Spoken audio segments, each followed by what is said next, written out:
Hello everyone, hope you all are fine. आज इस video में हम क्लास 5 GWEU का chapter 1 water the essence of life इसका सेकंड पार्ट करेंगे।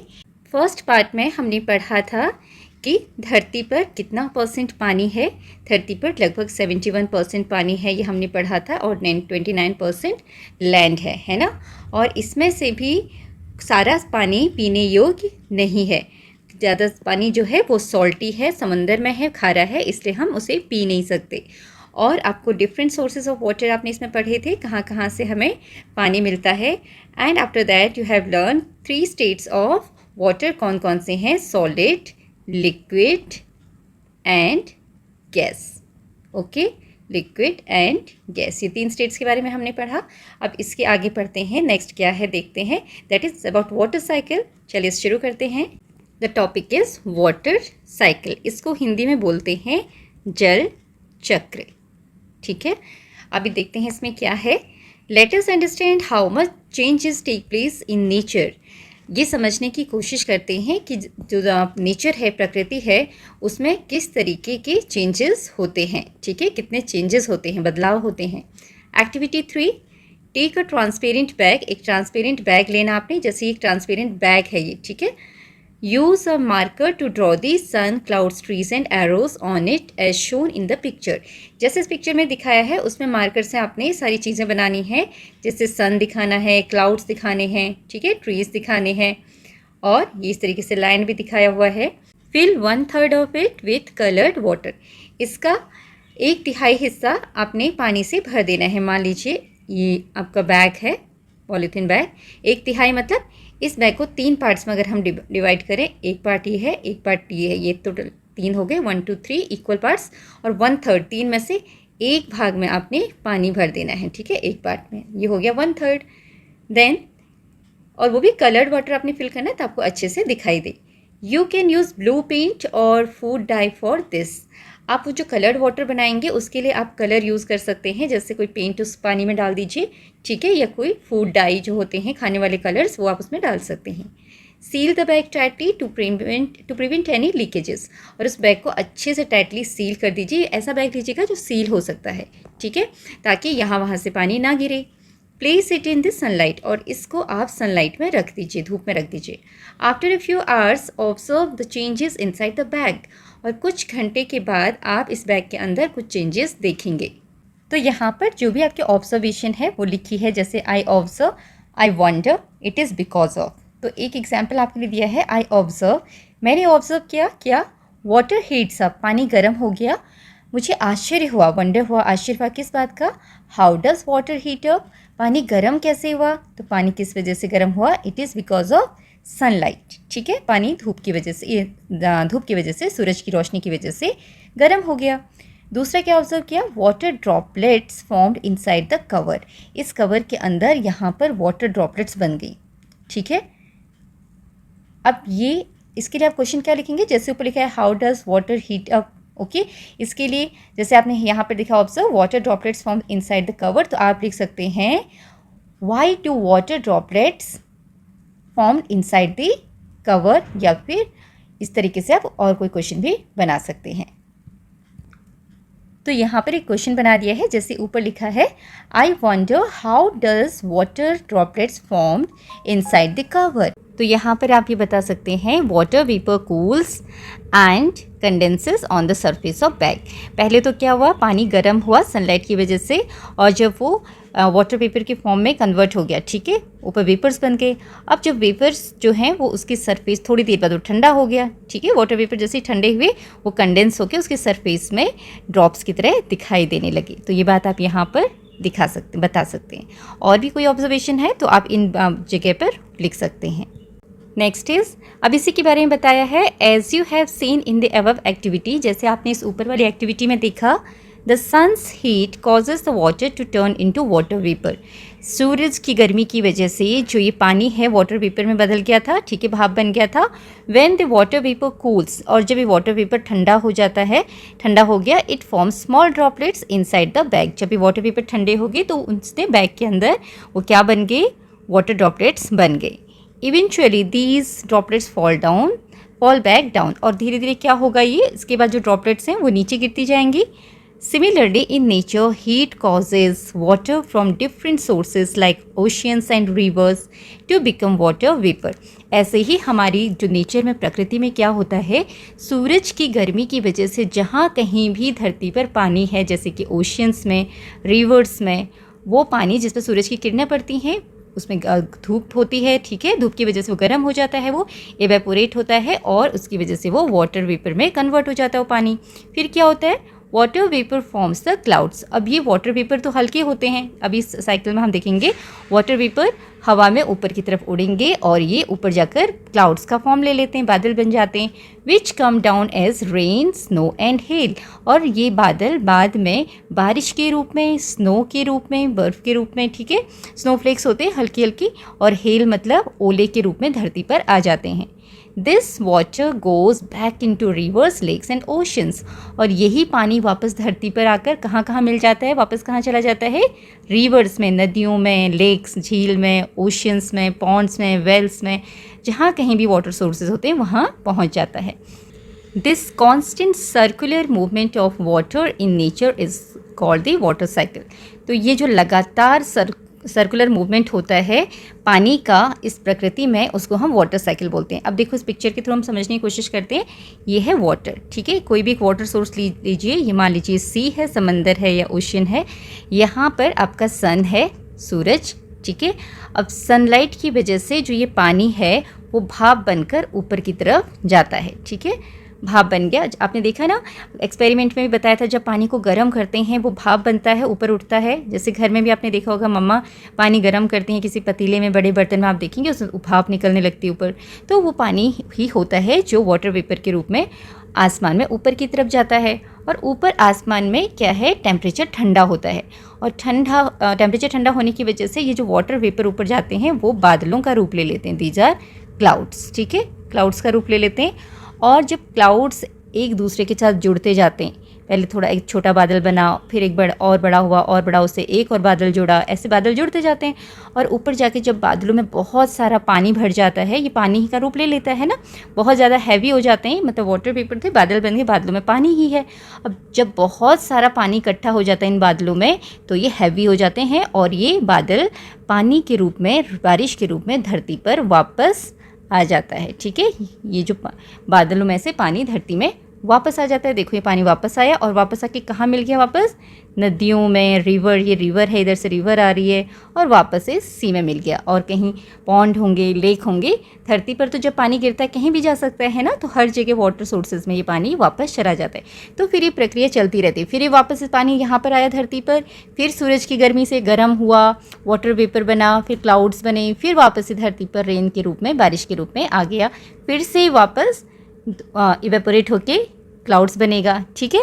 तो ये जो सर्कल है, साइकिल है, ये चलती जाती है, इसलिए इसे बोलते हैं वाटर साइकिल। आई होप आपको समझ में आया होगा कि किस तरीके से वाटर साइकिल होता है, काम करता है। Now come to ground water. Ground water मतलब वो पानी जो धरती के नीचे रहता है। Let us find out What happens to rain water when it comes down? चलो अब देखते हैं, पता लगाते हैं कि क्या होता है बारिश के पानी का जब वो धरती पर वापस आता है। कम डाउन मतलब नीचे आता है। जब बारिश आती है, पानी नीचे आता है तो क्या होता है। Take a transparent glass. आपने एक ट्रांसपेरेंट ग्लास लेना है इस तरीके का। Fill half of it with soil. उसको आधा मिट्टी से भर देना है। यहाँ तक आपने मिट्टी से भर दिया। Slowly pour water into the soil using a spoon. और धीरे धीरे आपने क्या करना है, पानी डालना है एक चम्मच से उस मिट्टी के ऊपर, ठीक है। यहाँ तक मिट्टी भरी हुई है, मान लीजिए यहाँ पर पूरी मिट्टी है, तो आपने थोड़ा थोड़ा क्या करना है, इस पर पानी डालना है, एक एक चम्मच करके। Observe what happens. ऑब्जर्व करो क्या होगा जब आप इस तरीके से क्या करेंगे, मिट्टी से भरे हुए ग्लास के अंदर धीरे धीरे पानी डालेंगे। क्या होगा, वो मिट्टी उस पानी को सोख लेगी, एब्जॉर्ब कर लेगी, है ना। वो पानी कहाँ चला जाएगा, मिट्टी के नीचे, एकदम आखिरी में।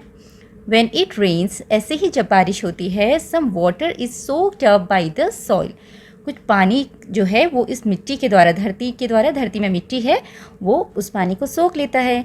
This water sinks through the layers of soil and rocks. और आपको पता है धरती के नीचे क्या है, बहुत सारी मिट्टी तो है ही है, ऊपर में मिट्टी है, ठीक है, और काफ़ी लेयर्स होती हैं मिट्टी की, बहुत सारी मिट्टी नीचे भी है और फिर पत्थर भी आते हैं, बड़े बड़े रॉक्स होते हैं इस तरीके से।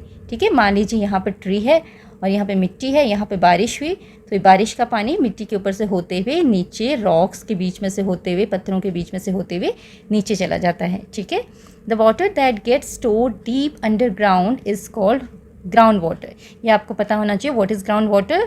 The water that gets stored deep underground is called ground water. तो इस तरीके से जो ये पानी धरती के अंदर बहुत नीचे चला जाता है, नीचे तक आ जाता है और नीचे जमा रहता है, स्टोर हो जाता है ग्राउंड के नीचे, इसको हम बोलते हैं अंडरग्राउंड वाटर। ठीक है, we dig wells, bore wells, tube wells and hand pumps to draw this water from the ground for our use. और इसी ग्राउंड वाटर को हम किसके द्वारा निकालते हैं? कुएं खोदते हैं, तो कुएं जब खोदते हैं धरती के नीचे से पानी निकलता है, तो कुएं खोदकर बोरवेल से और ट्यूबवेल से और हैंडपम्प से हम इस ग्राउंड वाटर को निकालते हैं। ड्रॉ करना मतलब खींचना, यहाँ ड्रॉ करना मतलब ड्राइंग करना नहीं है। ठीक है, यहाँ ड्रॉ का मतलब है ऊपर खींचना।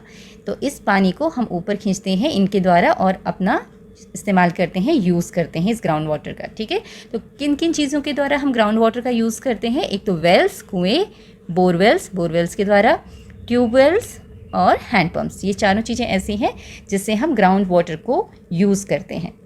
Next is take the image that will help in ground water recharge. Recharge मतलब फिर से भरना किसी चीज़ को। आपको उस इमेज पे टिक करना है जो मदद करेगा ग्राउंड वाटर को भरने में। ठीक है, मतलब अगर बारिश होगी तो बार बार वो रिचार्ज होगा पानी। मान लीजिए धरती के नीचे पानी है, हमने वो इस्तेमाल कर लिया, पूरा का पूरा तो एक साथ नहीं करते, लेकिन कुछ पानी तो ख़त्म हो जाएगा, फिर बारिश होगी, फिर वो भरेगा, वो रिचार्ज होगा। तो किस तरीके की ज़मीन पर जो ग्राउंड वाटर है वो रिचार्ज हो पाएगा, मतलब ग्राउंड वाटर भर पाएगा, नीचे जाएगा पानी। तो क्या कंक्रीट की रोड है यहाँ पर, इस तरीके की ज़मीन है, यहाँ पर ग्राउंड वाटर भर सकता है, रिचार्ज हो सकता है, बारिश का पानी इसमें जाने में दिक्कत होगी, है ना? ये तो कंक्रीट है। फिर ग्रीन लॉन, इसमें केवल मिट्टी मिट्टी है, इसमें इजीली चला जाएगा धरती के नीचे पानी। ये पेव्ड एरिया है, यहाँ पर थोड़े से पत्थर वत्थर लगा रखे हैं रास्ते में, तो यहाँ भी थोड़ा दिक्कत होगी। ठीक है, इसमें से बेस्ट कौन सा जिसमें अच्छी तरीके से ग्राउंड वाटर रिचार्ज होगा? दिस इज़ ग्रीन लॉन, क्योंकि यहाँ पर कोई पत्थर नहीं है, कोई सीमेंट नहीं है, रोड नहीं है, तो जितनी भी बारिश होगी वो सब पानी धरती के नीचे जाएगा और ग्राउंड वाटर रिचार्ज हो जाएगा, फिर से भर जाएगा। ठीक है, in cities with many cemented surfaces, rainwater cannot go into the ground easily, which stops groundwater from getting recharged. अब आपने देखा होगा शहरों में क्या होता है, हर जगह ज़्यादातर रोड्स होती हैं, सीमेंटेड एरिया होते हैं। ठीक है, फ्लोर जो होती है, बाहर ज़मीन लोग क्या बनाते हैं, कोई भी ऑफिसेज हैं, बाहर बड़े बड़े फ्लोर्स बने होते हैं, मैदान बने होते हैं, सब में सीमेंट होता है। तो वहाँ पर ग्राउंड वाटर जो है, अंडरग्राउंड वाटर आसानी से रिचार्ज नहीं हो पाता। ठीक है, क्यों? क्योंकि वहाँ रेन वाटर जो है आसानी से ग्राउंड के अंदर नहीं जा पाता है। लिखा है ना, rain water can not go into the ground easily. धरती के अंदर आसानी से पानी नहीं जा पाता है, जिससे वहाँ का जो वो होता है ग्राउंड वाटर होता है वो रिचार्ज नहीं हो पाता है ना?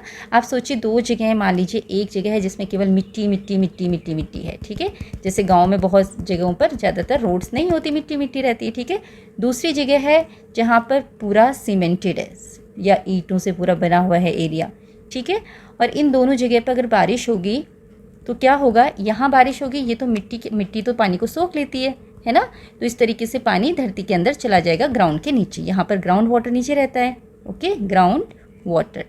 लेकिन यहाँ क्या होगा, इस वाले में जहाँ सीमेंट है, पत्थर हैं और ज़्यादा जगह पर, तो वहाँ पर बारिश होगी तो इसके अंदर नहीं पहुँचेगा पानी इधर उधर जाके नालियों से इधर नालियों में चला जाएगा, है ना? अगर ड्रेनेज होगी तो नाली में चला जाएगा, तो ग्राउंड वाटर रिचार्ज नहीं हो पाएगा।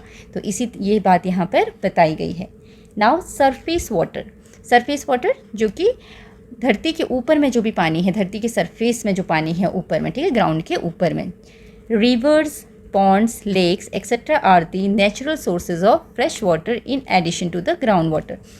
ग्राउंड वाटर के अलावा नदियों का जो पानी है, पॉन्ड्स का जो पानी है, तालाबों का, लेक्स, झीलों का जो पानी है, वो फ्रेश वाटर के नेचुरल सोर्स हैं। मतलब प्रकृति ने इन चीज़ों को, इन जगहों को बनाया है, ये नेचर में मौजूद है अपने आप, जहाँ से हमें फ्रेश वाटर मिलता है, पीने योग्य पानी मिलता है। Do you ever wonder how river flows? क्या कभी आपको आश्चर्य हुआ है कि नदियाँ कैसे बहती हैं? A river often begins its journey from up in the mountains and flows down across the land. Let us understand this through an activity. तो यहाँ पर आपको बता रहे हैं कि नदियाँ जो है अपनी यात्रा कहाँ से शुरू करती हैं, पहाड़ों से, माउंटेन से, एंड फ्लोज डाउन, और नीचे बहती हुई आती हैं, और कहाँ पर बहती हैं, लैंड पर, ठीक है, धरती पर. Late us understand this through an activity. एक एक्टिविटी यहाँ पे दिखा रहे हैं आपको. Material required an old newspaper and a cup of mustard seeds और एनी अदर स्मॉल सीड्स. आपने क्या करना है, एक पुराना न्यूज़पेपर लेना है और एक कप सरसों के दाने लेने हैं, या कोई बहुत छोटे छोटे बीज हों, ऐसे वाले सीड्स लेने बहुत सारे, ठीक है. Now what you have to do, take a sheet from a newspaper and crumble it to create fold. इसको मोड़ देना है, कागज़ को जैसे आप हाथ में पकड़ के मोड़ देते हो उस तरीके से इस पेपर को मोड़ देना है. Take another sheet and place it over the crumbled paper. एक दूसरी शीट लेनी है, another sheet, and place it over the crumbled paper, और उसको क्रम्बल्ड पेपर के ऊपर डाल देना है. मतलब पहले तो आपने इस तरीके का क्रम्बल्ड कर देना है, ठीक है, मोड़ देते हो जैसे आप गोले से बना देते हो ना, मोड़ के इस तरीके से बनाना है, और फिर इसके ऊपर एक और शीट रख देनी है. तो इस तरीके से माउंटेन बन गया, आपका पहाड़ बन गया. Press it down so that the slopes are gentle, और इसमें स्लोप्स टाइप के बन जाएंगे इस तरीके से, ठीक है. इसके नीचे आपका एक बॉल है पेपर का.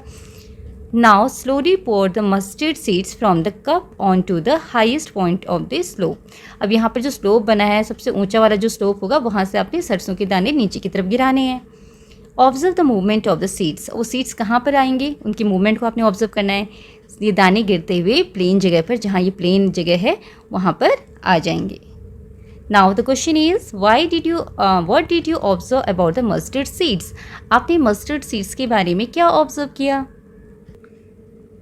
तो यहाँ पर हम ये बताएंगे कि जो मस्टर्ड सीड्स हैं वो एक जो हाईएस्ट पॉइंट था, उसका जो पीक था, वहाँ से तेज़ी से गिरते हुए नीचे प्लेन्स की तरफ आएंगी. तो यहाँ पर आप क्या लिख सकते हैं, the mustard seeds fall down with speed from the peak and spread at the base. जो दाने थे सरसों के, वो स्पीड से पीक से नीचे गिरे और नीचे बेस पर आके वो फैल गए. देखो यहाँ नीचे आके फैल गए हैं. Next is, are they moving in a straight line और do they spread out in different direction. वो एक ही स्ट्रेट लाइन में गिरे, इस तरीके से आते गए, या फिर अलग अलग डायरेक्शन में स्प्रेड हो गए, फैल गए. They spread in different direction. So you have to write here, they spread out in different direction, यहाँ तक, ओके. ये आप यहाँ पर लिखेंगे. तो इस तरह से आप लिखेंगे, they spread out in different directions, okay. Now next is, are they collecting in some area, do they gather like water gathers in lakes, rivers and so on. तो आपसे पूछा गया है, are they collecting in some area, क्या वो किसी area में जाके इकट्ठे हो रहे हैं. तो हम यहाँ पर बता सकते हैं, जहाँ भी इनको कोई स्पेस मिली, जैसे कि कोई थोड़ा सा ज़्यादा प्लेन ना हो, गड्ढा हो, उस तरीके की कोई जगह मिली, तो ये वहाँ पर जाके इकट्ठे हो जाएंगे, है ना. जैसे कि नदियाँ भी इकट्ठी हो, नदियों में पानी इकट्ठा हो जाता है, उसी तरीके से ये भी कुछ कुछ जगहों में जहाँ इनको जगह मिलेगी या गड्ढा सा मिलेगा, वहाँ ये इकट्ठी हो जाएंगे. Then water flows stops or curves according to the shape of the land formation in its path. The flow of water can also change the shape of land. तो ये आपको यहाँ पर बताया गया है कि पानी जो है वो फ्लो होता है, बहता है, रुकता है, या कर्व हो जाता है according to the shape of the land. धरती की जैसी शेप होगी उसी के हिसाब से पानी का मूवमेंट होता है. मान लीजिए अगर पानी, धरती थोड़ी टेढ़ी इस तरीके से है, तो पानी क्या होगा, इस तरीके से पानी आएगा, नीचे जाएगा, ठीक है. कर्व हो गया यहाँ पर, या फिर ऊपर की तरफ जाएगा, और पानी का प्रेशर ज़्यादा नहीं होगा तो पानी यहाँ रुक भी सकता है, ठीक है. तो पानी धरती के अकॉर्डिंग, जैसे लैंड है, ज़मीन है, उसके अकॉर्डिंग फ्लो करता है, ठीक है, और अपना रास्ता बनाता है ज़मीन के फॉर्मेशन के हिसाब से. The flow of water can also change the shape of the land. और कभी कभी क्या होता है, पानी का जो बहाव होता है वो धरती के शेप को भी बदल देता है, ठीक है. लैंड की शेप को भी, ज़मीन के शेप को भी बदल देता है. इसमें पानी आता जाएगा, तो यहाँ से मिट्टी हटती जाएगी, तो ये क्या हो जाएगा, रास्ता बना लेगा पानी अपने लिए, ठीक है. तो आपने देखा होगा जैसे बरसात के सीज़न में, रेनी सीज़न में बहुत सारी न्यूज़ आप सुनते होंगे, पहाड़, नदियों की वजह से नदियों में बाढ़ आ जाती है. तो नदियों में जब बाढ़ आ जाती है, पानी बहुत ज़्यादा हो जाता है, तो वो आसपास के एरिया को बहा देता है. बड़े बड़े पहाड़ टूट जाते हैं, पहाड़ों को बहा देता है ना. तो पानी में इतना फोर्स होता है, अगर बहुत तेज़ी से पानी आया तो वो ज़मीन का जो शेप है उसको भी बदल सकता है. Discuss on the basis of the activity 6 with mustard seeds, discuss how some rivers flow towards the Arabian Sea while some flow towards the Bay of Bengal. अब आप इंडिया के इस मैप को देखिए, इसमें बहुत सारी रिवर्स आपको दिखाई गई हैं। इस तरफ है बे ऑफ बंगाल, ओके, बंगाल की खाड़ी हम बोलते हैं, और ये है इस तरफ अरेबियन सी, अरेबियन सी। तो कुछ नदियाँ जैसे कि ब्रह्मपुत्र नदी है, ठीक है, ये कहाँ से आई, ऊपर हिमालय से आई और यहाँ से होते हुए ये इधर जाके आगे जाके कहाँ मिल जाती है, ये बे ऑफ बंगाल में। दूसरी यहाँ पर गंगा जी हैं और यमुना है, ये आके यहाँ पहाड़ों से हिमालय से आई, ये भी कहाँ जाके मिल गई, बे ऑफ बंगाल में। और यहाँ कुछ नदी, बहुत सारी नदियाँ हैं, गोदावरी है, ये भी बे ऑफ बंगाल में आई, कृष्णा भी बे ऑफ बंगाल में, लेकिन नर्मदा नदी, ये नर्मदा नदी है, और ये तापी नदी, ठीक है, ये कहाँ जाके गिर रही हैं, मिल रही हैं अरेबियन सी में। तो नदियाँ कैसे मूव करती हैं, अपने जो उसका जो रास्ता होता है उसके बेसिस पर वो डायरेक्शन लेती हैं कि उससे कहाँ जाके मिलना है, ठीक है। तो जो लैंड होता है, लैंड के अकॉर्डिंग, लैंड यहाँ पर मान लीजिए यहाँ लैंड पहाड़ियाँ होंगी इस तरफ, तो पहाड़ों से होते हुए ये नीचे की तरफ आई और यहाँ पर मिल गई, और इस तरफ यहाँ ऊंचा होगा जहाँ से तापी नदी और नर्मदा नदी आ रही हैं, और वहाँ से नीचे की तरफ अरेबियन सी में आई। तो नदियाँ अब लैंड के अकॉर्डिंग मूवमेंट करती हैं। यहाँ पर आपके लिए एक प्रश्न है, डू यू नो, क्या आपको जानकारी है, the Luni river originating in the Aravalli range in Rajasthan is the only major Indian river that does not drain into a sea. यहाँ पर राजस्थान में एक नदी है जिसका नाम है लूनी रिवर, लूनी नदी, जो कि निकलती है अरावली रेंज से। अरावली की पहाड़ियाँ हैं राजस्थान में, वहाँ से वो निकलती है। लेकिन आपको जानकर हैरानी होगी, ये बड़ी नदियों में से ये भी एक नदी है, लेकिन जैसे बाकी नदियाँ सी में जाके ख़त्म हो जाती हैं, एंड हो जाती हैं ना, सी में मिल जाती हैं, ये सी में नहीं मिलती नदी, ये जो है किसी भी समंदर में जाके नहीं मिलती। ये कहाँ जाती है, instead it end up in the marshy land of Rann of Kutch in Gujarat. Gujarat में जगह है रन ऑफ कच्छ, वहाँ पर एक दलदल वाली जगह है, ठीक है, दलदल वाले इलाके में जाके ये वहाँ पर ख़त्म हो जाती है, इसका एंड हो जाता है, पूरा एरिया दलदल हो जाता है, पानी पानी है, कीचड़ और पानी वाला एरिया जो धंस जाता है एकदम कीचड़दार, ठीक है। मार्शी का मतलब क्या होता है, कीचड़दार, दलदल वाला। तो ऐसे एरिया में जाके ये एंड हो जाती है, वहाँ पर जाकर ख़त्म हो जाती है। Now look at this picture. यहाँ पर आपको एक बहुत खूबसूरत सी पिक्चर दिखाई गई है कि धरती पर क्या क्या है, हमारे अलग अलग तरह के वाटर सोर्सेस हैं और माउंटेन्स हैं, वैलीज़ हैं, सैंड ड्यून्स हैं, ठीक है। तो सबसे ऊपर आइस कैप्स हैं, उसके बाद ग्लेशियर, ग्लेशियर होती हैं बर्फ़ की नदियाँ, जिन्हें हिमनद भी बोलते हैं हिंदी में। दीज आर माउंटेन्स, ये पहाड़ हैं। वाटरफॉल, और यहाँ से वाटरफॉल हो रहा है, ठीक है, झरने हैं। देन ये पानी कहाँ पर आता है, रिवर में, ऊपर से पहाड़ों से बर्फ़ पिघली और वाटरफॉल के रूप में नीचे आई, नीचे जाकर कहाँ मिली, नदी बन गई। नदी वैली से होते हुए, ये वैली हैं दोनों साइड, ओके, दो साइड पहाड़े, पहाड़ों के बीच की जगह को वैली बोला जाता है। नदी आई और यहाँ से नदी का पानी थोड़ा लेक में चला गया और नदी इस तरीके से फिर आगे बढ़ गई, और अलग अलग रास्तों से होते हुए नदी आगे को बढ़ रही है, ठीक है। और इस तरीके से यहाँ पर पूरा दिखाया गया है किस तरीके से नदी चलती है, और आखिरी में जाकर नदी समंदर में मिल जाती है, ठीक है। और यहाँ पर एक मैप दिया हुआ है, इस मैप में भारत की अलग अलग नदियाँ दिखाई गई हैं। सबसे ऊपर ये ब्रह्मपुत्र है, ठीक है, ये निकल कर इस तरीके से आई और यहाँ पर आके वेस्ट जो अपनी बे ऑफ बंगाल है वहाँ पर वो मिलती है।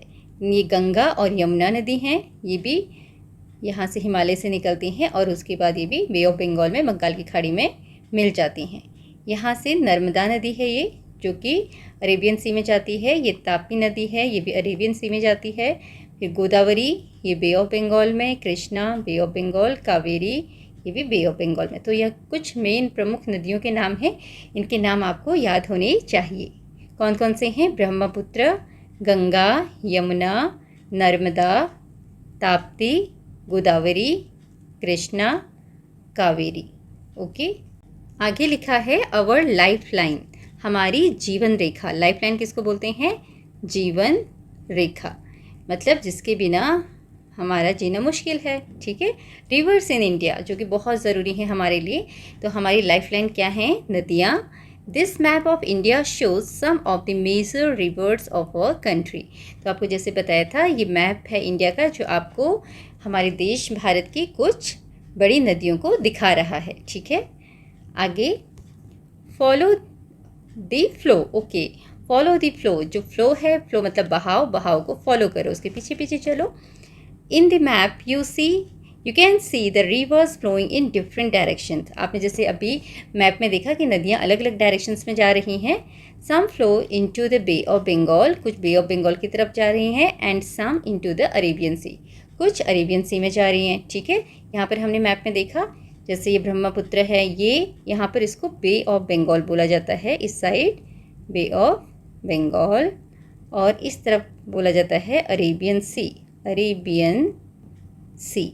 ठीक है, तो जैसे गंगा, ब्रह्मपुत्र, यमुना ये बे ऑफ बंगाल में जा रही हैं, और यहाँ से नर्मदा, ताप्ती कहाँ जा रही हैं, अरेबियन सी में, और गोदावरी, कृष्णा और कावेरी भी कहाँ पर आई हैं, बे ऑफ बंगाल में। ओके, तो यहाँ पर पूछा गया है name of the river, you have to fill the table. Moves towards the Bay of Bengal, moves towards the Arabian Sea. कौन सी नदी अरेबियन सी की तरफ जा रही है और कौन सी नदी बे ऑफ बंगाल की तरफ। तो यहाँ पर गोदावरी लिखा है, नर्मदा लिखा है, गंगा लिखा है। तो पहले हम इसमें सारी नदियों के नाम लिख देते हैं, और गोदावरी, नर्मदा, गंगा के अलावा कौन कौन सी हैं यहाँ पर, ब्रह्मपुत्र हैं, यमुना है, ताप्ती है, ठीक है, कृष्णा है और कावेरी है। तो इनमें से 3 जगह आपको स्पेस दी हुई है, तो 3 आप लिख लीजिए, उसके बाद बताएगा कि कौन कहाँ पर मूव हो रही है। तो यहाँ पर हमने और नदियों के नाम लिख दिए हैं, यमुना, कृष्णा एंड ताप्ती। तो सबसे पहले गोदावरी, गोदावरी देखो कहाँ जा रही है, गोदावरी है आपकी ये नदी। ठीक है, तो ये यहाँ से निकलते हुए लास्ट में कहाँ मिल गई, बे ऑफ बंगाल में। तो आप बे ऑफ बंगाल में से टिक कर देंगे, moves towards bay of Bengal. Okay, अब नेक्स्ट है नर्मदा। नर्मदा देखो कहाँ जा रही है, नर्मदा, नर्मदा ये रही, यहाँ से निकली नर्मदा और किधर की तरफ गई, अरेबियन सी। ओके, नर्मदा को हम लिखेंगे अरेबियन सी में, नर्मदा के सामने टिक कर देंगे। देन गंगा, गंगा हमें पता है कहाँ मूव करती है, वो भी बे ऑफ बंगाल में जाती है। अब उसमें देखिएगा यमुना भी बे ऑफ बंगाल में जाती है। कृष्णा और ताप्ती देखो कहाँ जा रही हैं, कृष्णा बे ऑफ बंगाल में और ताप्ती अरेबियन सी में। ठीक है, कृष्णा बे ऑफ बंगाल और ताप्ती अरेबियन सी। इस तरीके से आप इनको टिक करेंगे। लाइफ इन वाटर, पानी में भी ज़िंदगी। ओके, पानी में ज़िंदगी। अब पानी में ज़िंदगी का क्या मतलब है, पानी में बहुत सारे जीव जंतु रहते हैं जिनमें जान होती है, तो उन्हीं के बारे में हम इसमें पढ़ेंगे। Afreen notice that the rain had filled up the pond near the school ground. Afreen ने नोटिस किया कि उनके स्कूल ग्राउंड के पास जो एक तालाब है उसमें पानी भर गया है। शी कॉल्ड आउट टू ज्योति, उसने ज्योति को बुलाया और बोला, कम एंड लुक, आओ और देखो। They could see tiny fish swimming and a small frog sitting on a lotus leave. उन्होंने वहाँ पर क्या देखा कि वहाँ पर छोटी छोटी मछलियाँ तैर रही हैं और एक छोटा सा मेढक है जो कि एक लोटस की लीफ के ऊपर बैठा हुआ है। ठीक है, कमल के पत्ते के ऊपर बैठा हुआ है। It is wonderful to see the variety of plants and animals living in water. How are they different from those living on land? यहाँ पर पूछा गया है आपसे, एक तो ये बताया गया है कि कितना अच्छा लगता है जब हम बहुत सारे प्लांट्स को और एनिमल्स को पानी में देखते हैं, बड़ा अच्छा लगता है। फिर आपसे बोला गया है, How are they different from those living on land? ये कैसे अलग हैं उनसे जो कि ज़मीन पर रहते हैं। ये एनिमल्स या प्लांट्स उन एनिमल्स या प्लांट्स से कैसे अलग हैं जो ज़मीन पर रहते हैं। तो प्लांट्स जो पानी में उगते हैं और जो ज़मीन पर रहते हैं उसमें कुछ ना कुछ डिफरेंस होगा, ऐसे एनिमल्स में भी होता है। ठीक है, तो यहाँ पर क्या करना है आपने, complete the following table discussing with peers about the characteristics of animals on land and animals in water. तो यहाँ पर सबसे पहले अभी ब्यूटीफुल सा पिक्चर देखिए, कितना खूबसूरत लग रहा है ना। यहाँ पर पानी के अंदर बहुत सारी मछलियाँ भी हैं और एक स्नेक भी दिखाई दे रहा है, वाटर स्नेक। और यहाँ पर लोटस लगे हुए हैं, फ्लावर्स लगे हैं लोटस के, ग्रास भी है जो कि पानी में है। ठीक है, और यहाँ पर लोटस के लीफ के ऊपर एक छोटा सा फ्रॉग भी है। It's so beautiful isn't it. तो यहाँ पर आपको आगे बोला गया है, आपको कैरेक्टरिस्टिक्स लिखने हैं, विशेषताएं बतानी है। एनिमल्स ऑन लैंड, जो जानवर ज़मीन पर रहते हैं, एंड एनिमल्स इन वाटर, जो एनिमल्स पानी में रहते हैं। ठीक है, तो यहाँ पर कुछ कैरेक्टरिस्टिक्स लिख दिए हैं, land, animals on land and animals in water के। एनिमल्स इन लैंड मतलब एनिमल्स जो लैंड में रहते हैं, animals that live in water and land, and animals in water मतलब एनिमल्स जो वाटर में रहते हैं। तो पहली चीज़, जो लैंड में रहते हैं can not breathe in water, वो पानी में सांस नहीं ले सकते, ठीक है। हैव लंग्स टू ब्रीथ, इनके पास लंग्स होते हैं सांस लेने के लिए। जब ये ज़मीन पर रहते हैं, एनिमल्स ऑन लैंड ज़मीन में रहने वाले जानवर हैं, तो इनके पास लंग्स होते हैं सांस लेने के लिए। बॉडी कवर्ड विथ हेयर या फिर फर, जो इनकी बॉडी होती है उसमें बाल होते हैं। यूज़ लेग्स फॉर मूवमेंट, और चलने के लिए किसका इस्तेमाल करते हैं? लेग्स का। यूजुअली हैव ड्राई स्किन, ज़्यादातर इनकी ड्राई स्किन होती है जो लैंड में रहते हैं। Can not stay under water for long, और बहुत लंबे समय के लिए ये पानी के अंदर नहीं रह सकते। थोड़ी देर के लिए तो चले जाएंगे, लेकिन ज़्यादा समय के लिए ये पानी में नहीं रह सकते। फिर animals that live in water, they have fins to swim, उनके पास फिन्स होते हैं स्विम करने के लिए। हैव गिल्स टू ब्रीथ, सांस लेने के लिए गिल्स होती हैं। बॉडी कवर्ड विथ स्केल्स, इनकी बॉडी जो है स्केल से ढकी होती है। अब स्केल्स का मतलब क्या होता है? जैसे मान लीजिए फिश है, ठीक है, इस तरीके की, चलो एक एग्जाम्पल के लिए फ़िश बना देते हैं। और यहाँ पर बॉडी इनकी कैसे कवर रहती है? इस तरीके का आपने स्ट्रक्चर देखा होगा, ठीक है। फ़िश की बॉडी में इस तरीके से बने होते हैं, इनको हम स्केल्स बोलते हैं। ये नापने वाला स्केल नहीं है, ओके। कई बच्चों को क्या सोचते हैं, बॉडी कवर्ड विथ स्केल्स, जो हमारी स्केल होती है, ये वो स्केल नहीं है, okay. These are called scales, SCALES, ठीक है। इन स्केल से इनकी बॉडी ढकी रहती है, ताकि क्योंकि इनको पानी में रहना होता है, स्केल से इनकी जो बॉडी है वो पानी से ख़राब होने से बच जाती है, ठीक है। तो स्केल जो है आप बोल सकते हैं कि वाटर प्रूफ बना देती है इनकी बॉडी को। Then they use tail for movement, movement के लिए किसका इस्तेमाल करते हैं? अपनी पूँछ का। डायरेक्शन बदलने के लिए ये अपनी पूँछ का इस्तेमाल करते हैं, या इधर उधर मूव करना हो तो। यूजुअली हैव स्लाइमी स्किन, ज़्यादातर इनकी जो स्किन कैसी होती है वो चिपचिपी होती है ना, एकदम फिसलती है, या स्टिकी भी आप बोल सकते हो। Then can stay under water for long, और ये लंबे समय तक पानी के अंदर रह सकते हैं, क्योंकि ये पानी में रहने वाले जानवर हैं, है ना, एक्वेटिक एनिमल्स हैं। तो इस तरीके से आप इनके बारे में यहाँ पर लिखेंगे। अब इसमें कुछ एनिमल्स दिखाए गए हैं जो पानी में रहते हैं। देखो कितने सारे हैं, फिश है, टर्टल हैं, there are so many birds also, okay. सब पानी के अंदर रहते हैं, पानी के अंदर प्लांट्स भी हैं, सीवीड्स हैं। Now information card. Dragon fly क्या है? ये आपके लिए इन्फॉर्मेशन दी गई है। Flies fast and lay eggs near water, Yeats mosquitoes. जो ड्रैगन फ्लाई होती है वो क्या करती है? वो बहुत तेज़ दौड़ती है, भागती है, ठीक है। एंड लेज एग्स, और ये अंडे देती है किसके पास? नियर वाटर, पानी के पास ये एग्स देती है। एंड ईट्स मॉस्किटो, और ये मॉस्किटो को खाती है। वाटर स्कॉर्पियन क्या होता है? पानी वाला बिच्छू। ये क्या है? Insects with pincers, lives under water, breathes using a tail tube. ये स्कॉर्पियन जो है बिच्छू, वो क्या है? इसमें इसके पास क्या होते हैं? पिंसर्स होते हैं जो डंक मारने के लिए, ठीक है। लिव्स अंडर वाटर, और पानी में रहता है ये। और breathes using a tail tube, इसकी ट्यूब्स होती हैं बॉडी में जिनको टेल ट्यूब बोला गया है, उससे ये सांस लेता है।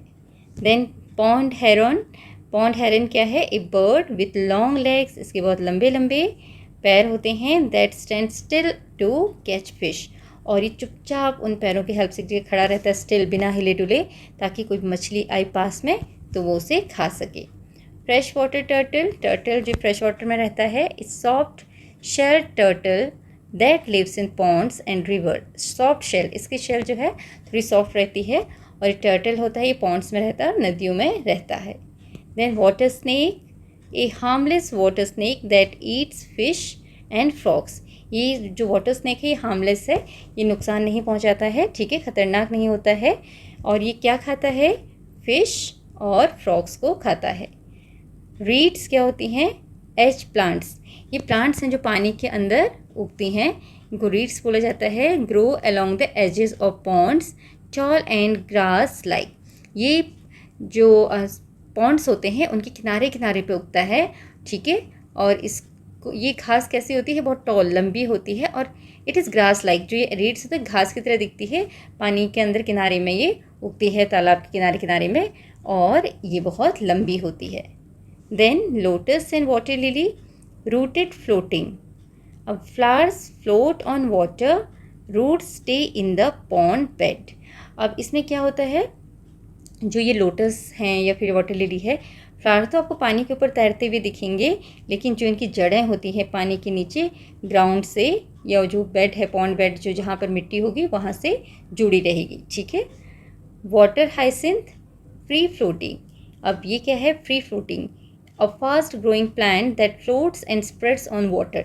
ये जो प्लांट है वाटर हाइसिंथ, इसकी जड़ें जो पानी के अंदर नीचे सतह पर मिट्टी होती है उसमें नहीं रहती है, ये पानी में तैरती रहती है। जैसे कमल की जो जड़ें होती हैं पानी में नीचे मिट्टी में रहती हैं, पॉन्ड बेड पर लास्ट में मिट्टी होती है ना, वहाँ पर रहती हैं।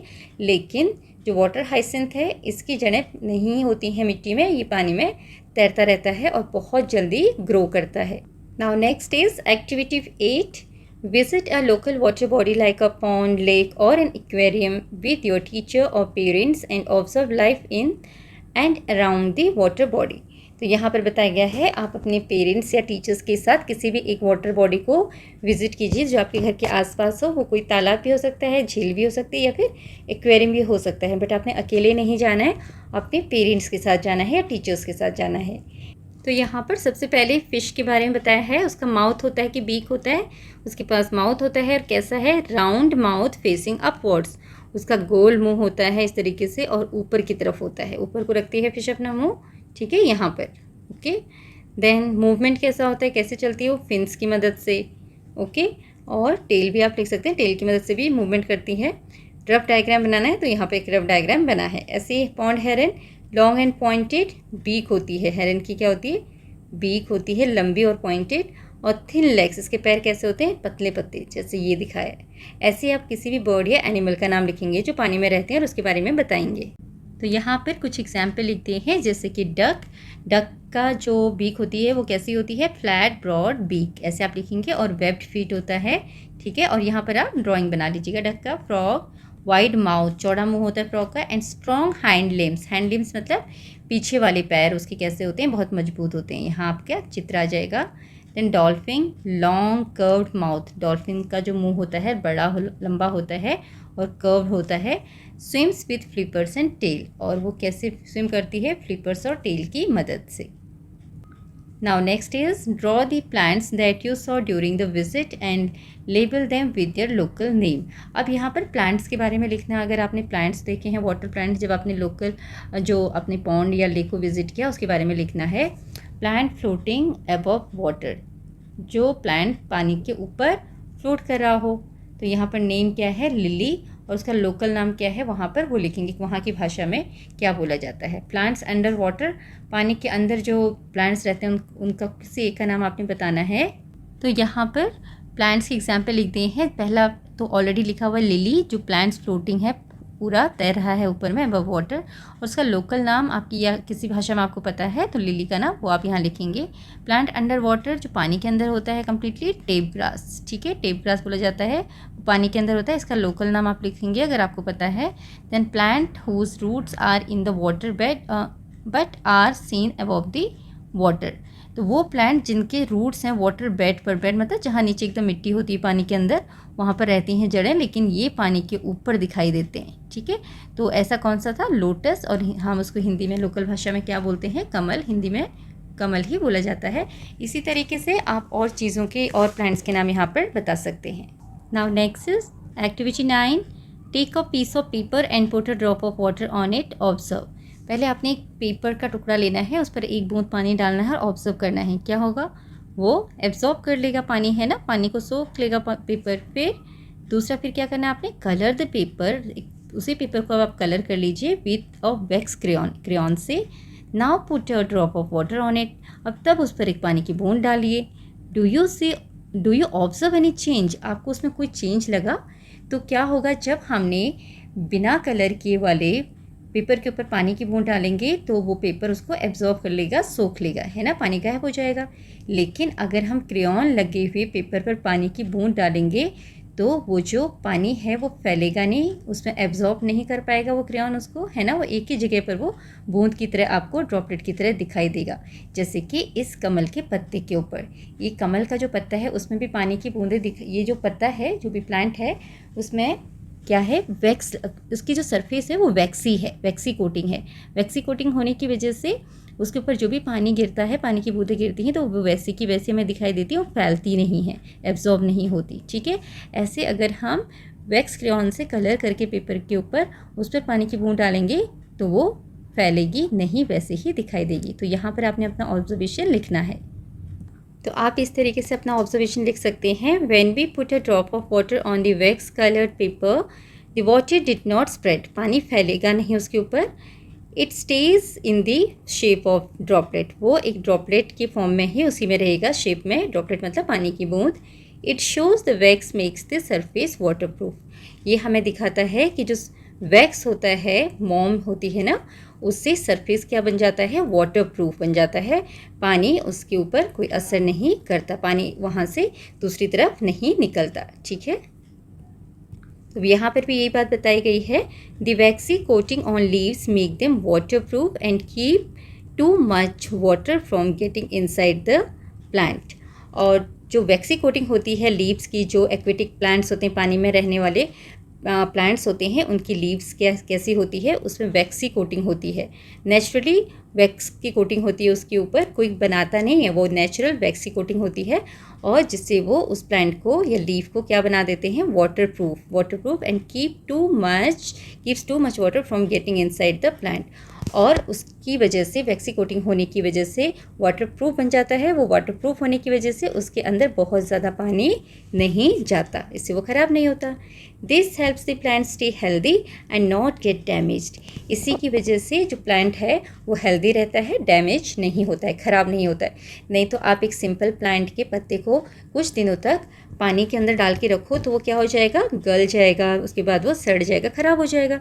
लेकिन अगर आप ऐसे पत्ते को, जो कि एक्वेटिक प्लांट है, पानी में ही रहता है, जो ऑलरेडी पानी में ही रहता है, वो पानी में अगर डूबा रहेगा बहुत समय तक, तब भी वो ख़राब नहीं होता, क्योंकि उसके ऊपर वैक्सी कोटिंग होती है। ठीक है, लेट अस रिफ्लेक्ट। सबसे पहला क्वेश्चन है मैच द फॉलोइंग। यहाँ पर आपको वर्ड्स दिए हुए हैं और इधर कुछ फ्रेजेस दिए हुए हैं, कौन सा किससे मैच करेगा आपने वो देखना है। ओशियन वाटर, सबसे पहला है ओशियन वाटर, समंदर का पानी कैसा होता है, नॉट फिट फॉर ड्रिंकिंग, पीने के लिए ठीक नहीं होता है। Snow is the solid form of water, snow water का सॉलिड फॉर्म है। स्टीम क्या है, वेपर फॉर्म ऑफ वाटर, पानी का जो वेपर वाला फॉर्म है वो क्या है, steam. Rain water, fresh water, rain water कैसा होता है, फ्रेश रहता है। Now next question, why do you think most of the water on earth can not be use for drinking और फार्मिंग। आपको ऐसा क्यों लगता है कि धरती पर, जो अर्थ पर बहुत सारा पानी है, उसमें से जो ज़्यादा पानी है वो हम ड्रिंकिंग के लिए या फिर फार्मिंग के लिए इस्तेमाल नहीं कर सकते, फार्मिंग मतलब खेती के लिए इस्तेमाल नहीं कर सकते। क्यों? क्योंकि धरती पर जो ज़्यादा से ज़्यादा पानी कहाँ पर है, ओशियंस में है, महासागरों में। और वो जो पानी होता है वो खारा है, सॉल्टी है, और खारा होने की वजह से हम उसको डायरेक्टली यूज़ नहीं कर सकते, because it's not fit for drinking and even for farming, ना ही वो पीने के लिए ठीक है, ना ही खेती करने के लिए, क्योंकि वो नमकीन है। तो इसका आंसर आप कैसे लिखेंगे? You can right your answer like this, most of the water on earth is present in the oceans and it is salty. ठीक है, ज़्यादा पानी जो है वो ओशियंस में है और वो सॉल्टी है। So we cannot use it for drinking and farming without treatment. इसलिए हम इसको बिना ट्रीटमेंट के डायरेक्ट यूज़ नहीं कर सकते पीने के लिए या फिर खेती करने के लिए। इसको पहले साफ़ करना पड़ता है, इस पानी को ठीक करना है, ट्रीटमेंट करना पड़ता है, तभी हम इसका इस्तेमाल किसी काम के लिए कर सकते हैं। Next question is, third question, large number of living beings live near water bodies, why. Water bodies का मतलब क्या होता है, पानी के स्रोत, जहाँ से हमें पानी मिलता है, जैसे कि रिवर, लेक, पॉन्ड्स, ठीक है, और जो भी स्ट्रीम्स हैं, नहरें हैं। तो यहाँ पर बोला गया है कि बहुत ज़्यादा नंबर में जो लिविंग बींग्स हैं, चाहे वो लोग हों या फिर प्लांट्स हों या फिर एनिमल्स हों या बर्ड्स हों, वो वाटर बॉडीज़ के आसपास ही क्यों रहते हैं? क्योंकि जो वाटर बॉडीज़ उनमें क्या है, पानी है, और पानी जीवन के लिए बहुत ज़रूरी है, सर्वाइव करने के लिए बहुत ज़रूरी है। और पानी से ही खाना मिलता है कई जानवरों को, पानी में बहुत सारे छोटे छोटे जीव होते हैं जिनको बाकी जीव खाते हैं। ठीक है, और पानी एक तरीके से शेल्टर भी प्रोवाइड करता है, हैबिटेट है, बहुत सारे प्लांट्स और एनिमल्स पानी में रहते हैं। तो इसीलिए ज़्यादातर लोग या एनिमल्स या बर्ड्स जो है वो पानी के पास रहते हैं। So you can right your answer like this, large number of living beings live near water bodies because water supports life, water जो है पानी को, वाटर जो है ज़िंदगी को सपोर्ट करता है। These water bodies provide food, water and habitat to the living beings. और ये जो वाटर बॉडीज़ हैं वो लिविंग बींग्स को फूड प्रोवाइड करते हैं, वाटर प्रोवाइड करते हैं, एंड हैबिटेट मतलब रहने की जगह प्रोवाइड करते हैं।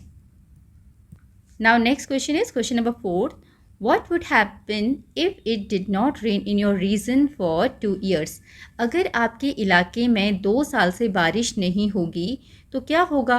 ठीक है, तो यहाँ पूछा है कंडीशन क्या होगा अगर बारिश नहीं होगी 2 साल तक, तो सूखा पड़ जाएगा। सूखा को क्या बोलते हैं? Drought will occur, okay, and there will be scarcity of drinking water, पीने का पानी कम हो जाएगा और नदियाँ सूख जाएंगी, है ना, क्रॉप्स भी नहीं ग्रो कर पाएगी, नहीं बढ़ेगी। तो इस तरीके से आप ये सब चीज़ें यहाँ पर बताएंगे। You can write if it did not rain in our region for 2 years a condition of drought would arise, मतलब सूखे की स्थिति पैदा हो जाएगी। Crops would fail, crops fail हो जाएंगे मतलब ग्रो नहीं कर पाएंगे, और जो भी उगे होंगे वो खराब हो जाएंगे, नष्ट हो जाएंगे, सूख जाएंगे।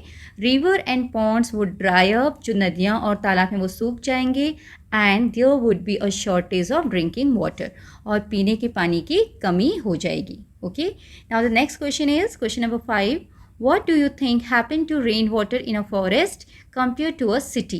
आपको क्या लगता है कि जो जंगलों में रेन वाटर गिरता है फॉरेस्ट में, उसका क्या होता होगा कंपेयर टू सिटी? सिटी के कंपैरिजन में, मतलब आपको यहाँ बताना है अगर रेन वाटर जंगलों में गिरता है तो क्या होता है, और रेन वाटर शहरों में गिरता है तो क्या होता है, क्या डिफरेंस है। तो यहाँ पर आप इस तरीके से लिख सकते हैं, In the forest, the rainwater is absorbed by the soil and seeps into the ground, which increases level of underground water. जंगलों में क्या होता है, जंगलों में पूरी मिट्टी है, वहाँ तो कोई रोड नहीं बनाता, ग्राउंड नहीं बनाता है ना सीमेंट के, तो जब बारिश का पानी गिरता है वो मिट्टी के द्वारा एब्जॉर्ब हो जाता है, मिट्टी उसको सोख लेती है, एंड सीप्स इनटू द ग्राउंड, मतलब और वो छन कर, मिट्टी से छन कर कहाँ चली जाती है, वो पानी नीचे चली जाती है एकदम ग्राउंड में, और वहाँ पर क्या है, अंडरग्राउंड वाटर है, और उस अंडरग्राउंड वाटर के लेवल को बढ़ा देती है, वहाँ वो अंडरग्राउंड वाटर बढ़ जाता है। और शहरों में क्या होता है, in a city it often flows away quickly through drains. शहरों में जो पानी गिरता है वहाँ नालियाँ बनी होती हैं, नालियों के द्वारा वो इधर उधर चला जाता है, बह जाता है। It is not absorb due to concrete surfaces, वहाँ पर ये एब्जॉर्ब नहीं होता, उसको मिट्टी सोखती नहीं है क्योंकि मिट्टी तो होती नहीं है ज़्यादा, और वहाँ पर कॉन्क्रीट के सर्फेसिस होते हैं, ठीक है, तो उस वजह से वहाँ पर जो पानी है वो एब्जॉर्ब नहीं होता है, वो नालियों के द्वारा इधर उधर बह जाता है। So you can right the answer like this. Your next question is, can you design a house or school that conserve water wisely? What would it include? क्या आप ऐसा घर या फिर स्कूल बना सकते हैं, डिज़ाइन कर सकते हैं जो कि पानी को बचाए बड़ी बुद्धिमानी से? वाइजली मतलब बड़े अच्छी तरीके से हम दिमाग लगाकर सोच समझकर क्या ऐसा घर या फिर स्कूल बना सकते हैं जो पानी को सेव करे? What would it include? हमें उसमें क्या इंक्लूड करना पड़ेगा, क्या करना पड़ेगा? तो येस, हम ये कर सकते हैं, हमें उसमें रेन वाटर हार्वेस्टिंग सिस्टम लगाना पड़ेगा, और अच्छी तरीके से जो ऐसे नल इस्तेमाल करने पड़ेंगे जिसमें बहुत ज़्यादा पानी ना गिरता हो, प्रॉपर पानी आता हो, और उनकी मेंटेनेंस भी हमें अच्छे से करनी होगी, अच्छी मेंटेनेंस होनी चाहिए। जैसे कि अगर कहीं पाइप नल ख़राब हो जाते हैं तो उनको समय पर ठीक करें, है ना, तो मेंटेनेंस भी अच्छी होनी चाहिए जिससे कि हम पानी को कंजर्व कर सकें, बचा सकें। So you can right the answer like this. तो यहाँ पर आप इस तरह से लिख सकते हैं, yes it would include rain water harvesting system, इसमें रेन वाटर हार्वेस्टिंग सिस्टम होना चाहिए। लो फ्लो टैप्स, और जो नल होते हैं वो कम फ्लो होने चाहिए। वाटर रिसाइकलिंग सिस्टम, और अगर पानी जैसे यूज़ करते हैं किचन में, वॉशरूम में, तो उस पानी को हम दोबारा से रिसाइकल कर सकें। And good maintenance of taps and pipes, taps और पाइप्स की अच्छी मेंटेनेंस भी होनी चाहिए। ओके, तो इस तरीके से आप इसे लिख सकते हैं। Your next question is, let us make a fish by folding a piece of paper. तो ये एक्टिविटी है, ये आप अपने आप कीजिएगा, इसको आपने पेपर फोल्डिंग से एक फ़िश बनानी है। तो यहाँ पर आपका ये चैप्टर कंप्लीट होता है। आई होप इसमें जो भी चीज़ें आपको समझाई गई, बताई गई, वो आपको अच्छी तरीके से समझ में आई होंगी। थैंक यू फॉर वॉचिंग, और अगर आपको वीडियो अच्छी लगी, समझ में आए, तो press the like button. Thank you.